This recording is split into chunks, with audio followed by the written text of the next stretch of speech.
sehat. Nah pemirsa, berikut adalah berbagai macam biji-bijian yang baik untuk kita konsumsi. Di antaranya adalah gandum. Ya, gandum diyakini sebagai makanan tertua yang dikonsumsi manusia, terutama di kawasan sekitar Laut Tengah. Faktanya, gandum diyakini sudah dikonsumsi manusia sejak zaman batu. Itu terbukti lewat beberapa fakta hasil penggalian arkeologi di sejumlah negara yang menunjukkan bahwa gandum dulu sangat diagungkan keberadaannya sebagai tanaman pembawa berkah yang dihargai dan disucikan. Gandum diyakini kaya akan kandungan vitamin dan mineral. Begitu juga dengan kulit biji gandum yang mengandung vitamin B1, B2, B6, B12, dan vitamin E. Dan telah diketahui pula bahwa kulit luar gandum mengandung fosfor yang penting bagi penguatan fungsi otak, saraf, dan organ reproduksi. Wijen. Wijen dianggap sebagai makanan paling kaya mineral di dunia. Biji wijen kaya akan kalsium, magnesium, zat besi, iron, vitamin, dan serat. Anti kanker lignin juga ditemukan dalam biji wijen. Biji wijen bisa digiling dan dicampur dengan salad atau sayuran untuk mendapatkan cita rasa yang berbeda. Lalu biji bunga matahari. Biji bunga matahari yang dikeringkan berwarna abu-abu dan berbentuk seperti teardrop. Kaya akan folat, selenium, dan vitamin E yang dapat membantu fungsi sistem peredaran darah bekerja lebih baik. Biji bunga matahari memiliki efek menenangkan pada otak karena tinggi triptofan sehingga menciptakan efek relaksasi. Selain itu, biji bunga matahari juga mengandung fitokimia yang dapat membantu menurunkan berat badan. Lemak sehat dalam biji bunga matahari juga membantu meningkatkan penyerapan vitamin D. Memanggang biji bunga matahari dengan sedikit taburan garam membuatnya terasa renyah dan bahkan lebih lezat.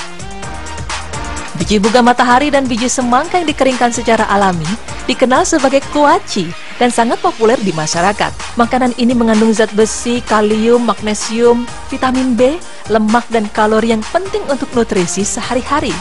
Walaupun rasanya hambar, tekstur biji semangka menambah kerenyahan jika dimakan bersama dengan salad dan roti. Kemudian biji labu. Ya, bentuk biji labu memang lebih besar dibandingkan dengan biji-biji lainnya, tetapi datar dan berwarna putih ya. Saat dikupas, isinya berwarna kuning kehijauan. Selain kaya akan zinc yang melindungi kita dari osteoporosis, biji ini memiliki sifat yang membantu meringankan peradangan tanpa efek samping. Nah, biji labu juga mengandung L-tryptophan yang bisa membantu mengurangi depresi. Selain itu, biji labu diperkaya dengan magnesium dan merupakan musuh alami bagi cacing pita dan parasit lainnya.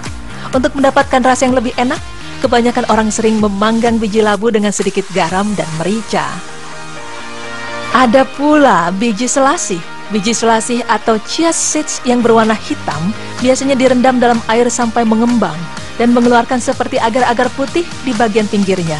Walaupun ukurannya kecil, selasih memiliki kemampuan untuk membantu menstabilkan gula darah. Nah, selasih juga sering digunakan sebagai bahan campuran dalam es buah dan agar-agar. Pemirsa beriman, berbagai macam biji-bijian yang Allah ciptakan di bumi bagi kita para hambanya ini memang kaya akan manfaat.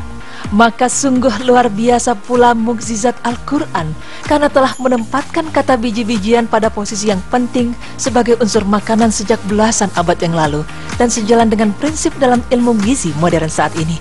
Subhanallah.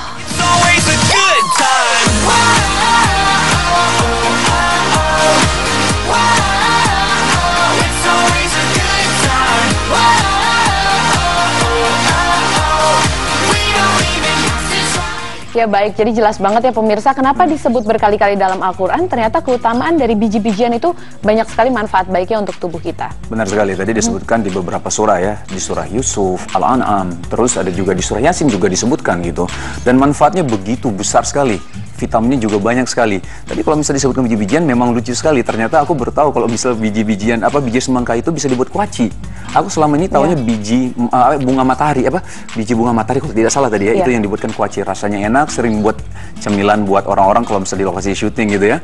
Nah, terus banyak juga manfaat-manfaat memang yang memang disebutkan di dalam Al-Quran. Ini semakin jelas ya bahwa mukjizat Al-Quran itu begitu luar biasa sekali. Bagaimana sudah diterangkan begitu jauh, begitu lama sekali sampai sekarang baru baru tahu kita bahwa manfaatnya begitu luar biasa sekali gitu. Iya betul sekali, luar biasa banget tadi pemirsa, ini nambah pengetahuan kita juga, dan ternyata di Al-Quran dijelaskan lebih detail lagi tadi berapa lama biji itu akan menjadi tumbuh, menjadi sebuah buah, jadi pohon. Dan biji gandum ternyata yang paling tua tadi ya? Paling tua, gandum itu makanan yang paling tua yang dikonsumsi.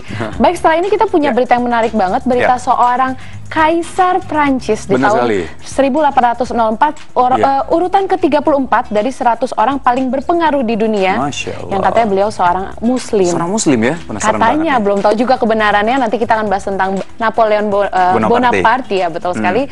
Oleh karena itu jangan kemana-mana, tetap di Berita Islami Masa Kini. Allahu Akbar.